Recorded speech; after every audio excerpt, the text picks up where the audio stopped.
I'm David Cook, and I'm a member of Cranbury's Township Committee and also a lifelong resident of Cranbury.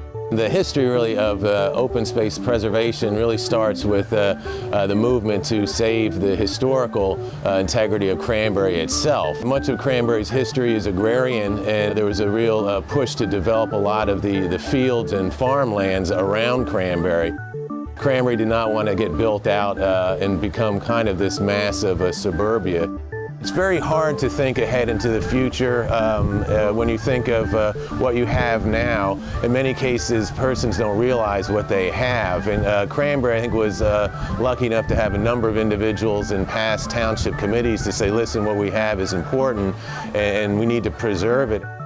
There is an aspect of open space which is beautiful, and the vistas are gorgeous, and just inherent in having open fields with rows of corn or soybean and the like. But there's a second component too, which is more of a fiscal one. If in fact these fields that we love so much for aesthetic reasons, if they were actually built out and developed, the infrastructure pressure on Cranbury would be significant. Cranbury right now has about 2,681 preserved acres, which you've seen around the periphery of town.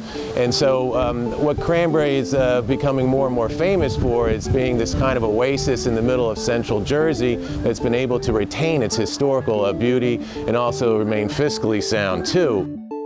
That's what's been very important, and that I'd like to convey to other municipalities and townships and the like, that not only is it helpful for keeping your town the way you like it, but also from a fiscal responsibility, its significance.